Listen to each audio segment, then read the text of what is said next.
Par le mérite de Rabbina, la Torah 119, celui qui rend visite à un malade durant le Shabbat doit dire « Elle peut faire en sorte que tu aies de la compassion ». Lorsque l'homme a besoin de miséricorde, Dieu béni soit-il fait en sorte de lui envoyer de la compassion, c'est-à-dire qu'il fasse lui-même preuve de compassion à l'égard de quelqu'un d'autre, c'est-à-dire c'est ainsi qu'on fera preuve de miséricorde à son égard, comme l'enseignent nos maîtres de mémoire bénis. Toute personne qui fait preuve de compassion à l'égard des créatures bénéficiera elle-même de la miséricorde. Et comme il est écrit, il te donnera la compassion et tu te prendras de compassion. En outre, la miséricorde est fonction de la connaissance. Celui qui a de la connaissance et de la compassion. En effet, la colère, qui est l'opposé de la compassion, résulte de la sottise. Comme il est écrit, la colère repose dans le sein des sots. C'est en ce point que nos sages de mémoire bénis ont enseigné. Il est interdit de faire preuve de compassion à l'égard de celui qui est dépourvu de connaissance. En effet, dépourvu de connaissance, il manque également de compassion, puisque la colère repose dans le sein des sots.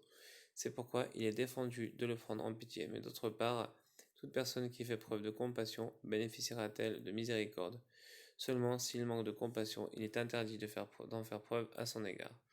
Il en ressort que ce malade qui a besoin de miséricorde doit lui-même en avoir en faveur des autres, et que ceci dépend de la connaissance. Or, le Shabbat est de l'ordre de la connaissance. En effet, il est dit des jours de la semaine, les peuples se dispersèrent, châteaux, et en recueillir de la manne. Avec folie, Shtuta explique le Zohar durant le Shabbat. En revanche, la connaissance est attirée sur chacun. Ainsi, la formule indiquée pour ceux qui rendent visite à un malade, elle peut faire en sorte que tu aies de la compassion chez Terachem. Sentant que le Shabbat, qui correspond à la notion de connaissance, peut faire en sorte que tu fasses preuve de compassion à la deuxième personne du singulier, autrement dit, que toi-même tu éprouves de la compassion envers autrui, car grâce à la connaissance due à la dimension de Shabbat.